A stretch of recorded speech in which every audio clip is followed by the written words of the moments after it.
ایک درویش کہتا ہے کہ میں نے دیکھا کہ کعبے کا میں طواف کرنے گیا تو رات کے وقت ایک شخص پتھر پہ سر رکھ کے روتا ہے اور کہتا ہے مالک مہربانی کرنا، میں نے 40 سال تیری ڈیوٹی کی ہے، میری کو 2-4 دن کی قبول کر لینا، میں نے 40 سال تیری نوکری کی، قبول فرما لینا، قیامت میں رسوا نہ کرنا۔ وہ شخص کہتے، بزرگ کہتے میں سمجھا کو بڑا گناہگار ہے، تو میں جا کے اسے تسلی دیتا ہوں، میں کہتا ہوں کوئی نہیں فکر نہ کر، اللہ بڑا کریم ہے، کوئی بڑا گناہگار ہے، رو رہا ہے۔ کہتے ہیں جب میں قریب گیا اور میرے قدموں کی آہٹ اس بزرگ کے کانوں تک گئی اور انہوں نے سر اٹھایا تو میں تو تڑپ گیا۔ یہ تو بغداد کے پیر غوث اعظم جیلانی ہے۔ اب دیکھو نا، راتی ساری کر زاری نیند اکھاں دی توندے تے فجرے اوہی گناہگار کہاون سب تو نیویں ہوندے۔ کہ میں نے 40 سال کی ہے تیری ڈیوٹی، تیرے دین کی نوکری، کو 2-4 دن کی، چل زیادہ نہیں، تو اسے قبول کر لینا تاکہ بات بن جائے۔ قبولیت کا خوف، قبولیت ہو جائے۔ ہمارے استاد صاحب فرمایا کرتے تھے اور وہ رو پڑتے تھے یہ بات کرتے، فرمایا کرتے تھے میں دنیا کا وہ خوش نصیب آدمی ہوں جس کے استاد دنیا میں اس سے راضی گئے۔ فرماتے تھے میں وہ خوش بخت آدمی ہوں جس کے مرشد دنیا سے جب گئے تو مجھ سے راضی گئے، اور کہنے لگے میں خوش نصیب آدمی ہوں جس کے والد دنیا سے گئے تو دعائیں دیتے گئے، اور میں وہ خوش بخت آدمی ہوں کہ ماں جب جا رہی تھی تو میں اس کے پیروں میں بیٹھا تھا، میں وہ خوش نصیب ہوں۔ فرماتے تھے اماں جب دنیا سے تشریف لے گئی تو مجھ سے راضی تھی، فرماتے مجھے لگتا ہے، مجھے کرم پر امید ہے کہ رب رسول بھی مجھ سے راضی ہو جائیں گے، مجھے لگتا ہے۔ یہ جو قبولیت ہے نا، قبولیت کہ وہ قبول کر لے، وہ قبول کر لے تو پھر تو بڑی بات ہے، لیکن اگر قبولیت نہیں تو پھر تو بھئی بڑے لوگ ہیں، بڑی باتیں ہیں، بڑے اعمال۔ اپنی زندگی میں کوشش کریں کہ ایسے اعمال کیے جائیں، ایسے کاموں کو کیا جائے جن سے نا وہ قبول کر لے، کچھ چیزیں وہ قبول کر لیتا ہے۔ اچھی نیت میں لپیٹ کر عمل کیا جائے تو قبول ہے، اور عمل کر کے نا پھر اس سے ڈرا جائے تو پھر قبول ہے۔ پھر خوف کیا جائے کہ چونکہ بارگاہ بڑی ہے تو پھر قبول ہے۔ کچھ لوگ ایسے ہوتے ہیں جو بڑے بہترین کام والے ہوتے ہیں لیکن ان کی زبان سے ڈر آتا ہے، ان کے جملوں سے خوف آتا ہے، ان سے محبت کا رشتہ ہوتا ہے، تعلق ہوتا ہے، لیکن ان کے ساتھ گزارا نہیں ہوتا، اس لیے کہ وہ نیک بھی ہیں، نمازی بھی ہیں، حاجی بھی ہیں، پرہیزگار بھی ہیں، لیکن زبان سے تیر برساتے ہیں۔ ان کے جملے نہیں ہوتے، ان کے نشتر ہوتے ہیں جو دلوں کو گھائل کرتے۔ ایسا آدمی اپنی نیکیاں ضائع کر بیٹھتا ہے۔ بڑے بڑے جملے بولنا مسلم شریف میں موجود ہے۔ نبی اکرم صلی اللہ تعالی علیہ وسلم نے فرمایا ایک شخص نے قسم اٹھا کے کہا تھا اللہ فلانے کو معاف نہیں کرے گا، تو فرماتے ہیں رب کریم نے فرمایا یہ کون ہے جو میرے اوپر قسمیں اٹھاتا ہے، اسے جا کے کہہ دو۔ وہ بظاہر جسے گناہگار سمجھ کے تو نے کہا تھا نا اللہ اسے معاف نہیں کرے گا، جا اسے کہہ دو میں نے اسے معاف کر دیا ہے۔ اور یہ جو تو حاجی نمازی نیک پرہیزگار بنا پھرتا تھا اور قسمیں اٹھاتا تھا رب فلانے کو معاف نہیں کرے گا، اسے کہو تیرے سارے عمل برباد کر دیے، نئے سرے سے عمل کرنا شروع کر، تیری ساری پچھلی نیکیاں ضائع کر دی۔ تو کون ہوتا ہے قسمیں اٹھا کے کہنے والا، زبان کو کنٹرول نہ رکھنے والا میرے بندوں کے بارے میں؟ اور ٹھیک ہے آپ داڑھی والے ہیں، ٹھیک ہے آپ پگڑی والے ہیں، ٹھیک ہے آپ مسواک کرتے ہیں، ٹھیک ہے آپ نماز پڑھتے ہیں، لیکن علم پڑھے دا مان نہ کریے مت آکھی میں پڑھیا، او تے جبار کہار کہاوے متے روڑ دیوی دودھ کڑیا۔ آپ نیک ہیں تو اس کا مطلب ہے آپ کو جس کو مرضی گناہگاری کا آپ سرٹیفکیٹ جاری کرتے پھریں گے؟ آپ نمازی ہیں تو آپ باہر نکل کے جنت کی ٹکٹیں بانٹیں گے؟ آپ سخی ہیں تو آپ کہتے پھریں گے فلانا دیتا کچھ نہیں، فلانا بانٹتا کچھ نہیں؟ کس نے اختیار دیا؟ اللہ کے بندوں پر جرت کا اختیار کس نے دیا؟ وہ جی فلانا اگر بخشا گیا تو میں بھی بخشا جاؤں گا، یہ بات کرنے کی اجازت کس نے دی؟ فلاں قوم اگر جنت میں چلی گئی تو پھر ہم نہیں روکے جائیں گے؟ اتنی بڑی جرت، اتنی بڑی بات! تو کون ہوتا ہے رب کی جنت اور کے بارے میں فیصلے کرنے والا؟ ایک ذات ہے جو کسی کے لیے جنت کا فیصلہ کرتی ہے اور کسی کو دوزخ کی سزا سناتی ہے، وہ مدینے والے رسول کی ذات ہے۔ باقی کسی کو یہ حق حاصل نہیں ہے کہ وہ کسی کے بارے میں یہ فیصلہ کرے کہ اللہ اسے معاف نہیں کرے گا۔ تو کون ہوتا ہے؟ تیری حیثیت کیا ہے؟ وہ پیر ہو، وہ مولوی ہو، وہ مفتی ہو، وہ کوئی بھی ہو، رب سب پر کرم فرمانے والا ہے۔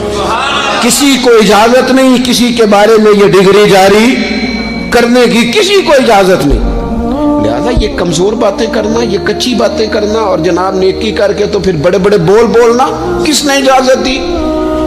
میں ممبر پہ بیٹھا ہوں اور مجھے سالوں بیت گئے تبلیغ کا کام کرتے، میں ایسے لوگوں کو جانتا ہوں جن کا بالکل نام نہیں آتا لیکن انہوں نے اپنی زندگی میں کروڑوں روپے راہ خدا میں خرچ کیے، ان کا کہیں ذکر نہیں، کہیں انہوں نے تذکرہ نہیں کیا، لیکن وہ ہر روز رات کو اٹھ کے تہجد پڑھتے، انہوں نے کبھی کسی کو نہیں بتایا، لیکن جب وہ اپنی تسبیح نکالتے ہیں تو انہیں توفیق دیتا ہے کائنات کا مالک کہ پڑھ میرے رسول پہ درود پاک، اور وہ لاکھوں کی تعداد میں پڑھ گزرتے ہیں، انہیں توفیق دی ہے رب نے، لیکن انہیں اپنی زبان سے یہ باتیں کبھی بیان نہیں کی۔ میں جانتا ہوں ایسے لوگوں کو میرے عزیزوں، اپنی زندگی میں بڑا بول نہیں۔ ایک بڑی نیک خاتون ہے، پاک باز ہے، حضور علیہ السلام کی بارگاہ میں حاضر ہے، تو انہوں نے صرف اتنا لفظ کہہ دیا کہ یہ فلانی بی بی کا قد چھوٹا ہے، حالانکہ یہ کوئی بڑی بات نہیں، لوگ کہہ دیتے ہیں۔ اور ہمارے ہاں تو جب کوئی تنقید کرنے پہ آتا ہے تو جو من میں آتا ہے کہہ دیتا ہے، یہ جی اس بی بی کا قد چھوٹا ہے، اتنے لفظ کہہ دیے۔ تو نبی اکرم صلی اللہ تعالی علیہ وسلم نے فرمایا یہ جو تم نے بات کی ہے نا، اگر تمہارے یہ جملے میں میٹھے پانی والے سمندر میں ڈال دوں تو وہ سمندر کڑوا ہو جائے گا۔ تم نے کسی پر تنقید کی، کسی کے قد پر اعتراض کیا،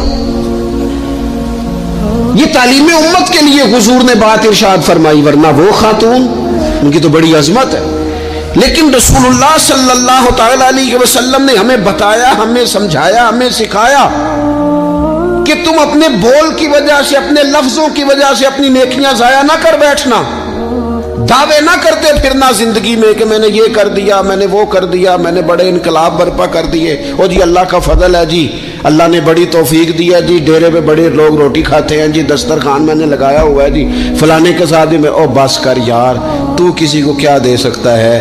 یہ دیکھ تو دینے والا تو کریم رب ہے، تو 100 کو دے کے 200 کو دے کے بتاتا ہے، وہ پتہ نہیں کس کس کو عطا فرماتا ہے۔ حضرت ابراہیم خلیل علیہ السلام بغیر مہمان کے روٹی نہیں کھاتے تھے۔ ایک دن مہمان آیا، یہ نبیوں کی شان ہے، پیغمبروں کی شان ہے۔ ایک دن مہمان آیا تو فرمانے لگے بسم اللہ پڑھ، وہ کسی اور نظریے کا تھا، نہ پڑھ سکا، فرمانے لگے جا کہیں اور روٹی کھا لے، اگر نہیں پڑھتا تو اٹھ کے چلا گیا۔ تو رب کریم نے فرمایا خلیل کتنی عمر ہو گئی اس بندے کی؟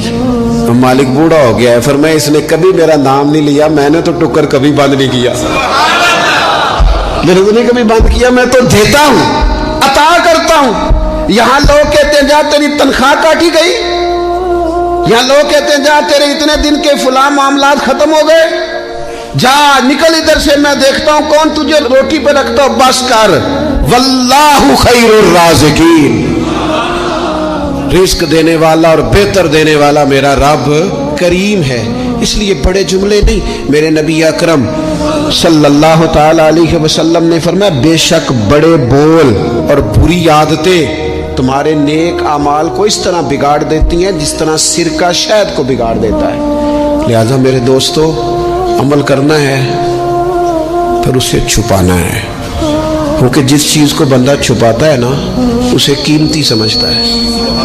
میرا دل کرتا ہے میں یہ بات روز کروں، مجھے پیاری بڑی لگتی ہے، روز کروں یہ بات۔ پاک رسول کی پاک اولاد، عزت والے نبی کا عزت والا گھرانہ، امام زین العابدین، اتنے اتنے موٹے موٹے پشت پر نشان تھے، موٹے موٹے۔ غسل دیا جا رہا تھا تو ساری کمر موٹے موٹے داغ۔ آج کل پیر کا چہرہ بھی نورانی ہونا بڑا ضروری ہے نا، نورانی ہونا۔ او حضرت بلال بھی بڑے پیر ہیں، اگرچہ حبشی النسل ہیں پر بڑے پیر ہیں۔ لہذا یہ کچھ چیزیں ایسی ہیں جو لوگوں نے اپنی مرضی سے طے کر لی ہیں۔ اس میں شک نہیں کہ حضور نے فرمایا ہے کہ جسے دیکھ کے رب یاد آئے وہ اللہ کا ولی ہے، لیکن صرف گورے رنگ دیکھ کے رب یاد نہیں آتا، رنگ سانولا بھی ہو پر رب کے انوار برس رہے ہوں تو رب یاد آ ہی جاتا ہے۔ اور میرے دوست یہ ذرا بات کو سمجھنا اور اسے یاد رکھنا، اتنے اتنے موٹے پشت پر نشان، غسل دیا جا رہا ہے۔ تو لوگوں نے بیٹے سے پوچھا یہ حضرت صاحب کو کیا ہے؟ تو والد وہاں آرام فرمائے ہیں جہاں غسل دیا جا رہا ہے۔ تو امام باقر رو پڑے، کہنے لگے میرے ابا جی نا اپنی پشت پر تھیلے رکھ کے نا اناج کے، کس کی بات کر رہا ہوں؟ حسین ابن علی کے بیٹے کی، کربلا میں بچنے والے میرے امام کے ایک صاحبزادے، پشت پر بوریاں رکھ کے غریبوں کے گھروں میں پہنچا کے آتے۔ وہ صاحبزادہ صاحب آپ کہاں ہوتے تھے؟ فرماتے میں کہتا تھا میں نہ دے آؤں۔ فرماتے تھے نہیں، اگر تو دے نہ جائے گا اس غریب کا مجھے نام بھی بتانا پڑے گا جس کو میں لنگر دیتا ہوں۔ یہ میرا اور میرے رب کا راز ہے، میں اس ماڑے بندے کو رسوا کر دوں جس کی صرف بیٹیاں اسے رسوا کر دوں جو بیچارہ۔ فرمایا وہ مجھے بتاتے نہیں تھے، بڑھاپے تک پشت پر بوجھ رکھ کے انہوں نے نبی پاک کی امت کے گھروں تک پہنچایا ہے۔ میرے اسا فرمایا کرتے تھے کسی کی بیٹی کی شادی کرانی ہے پھر خود نہیں شادی پہ جانا۔ حضور کیوں فرمانے لگے بچی کا باپ تو محسن کے پیچھے ہی بھاگتا رہے گا، خود نہ جانا، بس ٹھیک ہے پیچھے پیچھے رہنا، سامنے نہ آنا، پیچھے۔ میرے دوست کبھی بھی کوئی بڑا بول نہیں، اس سے نیکیاں۔ اور پھر ایک اور بات، دل اگر صاف نہ ہو تو بھی مالک نیکیاں قبول نہیں کرتا۔ پاک ہوئے تے پاک ہی ملدا ہی، تے بنا پاکوں پاک نہیں ملدا۔ اے سارے وجود دے تون دے نالوں اکو تولا ہے ٹکڑا دل دا۔ یہ جو پاکیزگی ہے نا دل کی، یہ نہ ہو تب بھی نیک اعمال اس کی بارگاہ میں قبول نہیں ہوتے۔ نیک اعمال کی قبولیت کے لیے دل کا صاف ہونا، کشادہ ہونا، کھلا ہونا یہ بھی ضروری ہے۔ دل میں بوجھ ہو، عداوت ہو، حسد ہو، لوگوں کے لیے کینہ بھرا ہوا ہو اور اعمال قبول ہو جائیں نہ۔ اس کریم کے کچھ فیصلے ہیں، وہ اعمال کی قبولیت کے آداب بتاتا ہے۔ وہ کہتے ہیں میری مرضی سے کرو گے تو میں قبول کروں گا۔ حدیث پاک آپ کو صحیح مسلم میں ملے گی۔ نبی پاک صلی اللہ تعالی علیہ وسلم فرماتے سوموار اور جمعرات والے دن لوگوں کے اعمال اللہ کی بارگاہ میں پیش کیے جاتے ہیں۔ دو مسلمانوں کے دو بھائیوں کے اعمال رب کی بارگاہ میں پیش کیے جاتے ہیں۔ اعمال ہیں، نیک اعمال ہے، نیکی ہے، نماز ہے، روزہ ہے، حج ہے، زکوٰۃ ہے، صدقات ہے۔ وہ نیک اعمال اللہ کی بارگاہ میں جمعرات اور پیر کو پیش کیے جاتے ہیں۔ رب کریم فرماتے ٹھہر جو ذرا ان کے اعمال کو روک دو۔ یا اللہ کیوں؟ فرمائے اس لیے کہ ان کے آپس میں نہ دلوں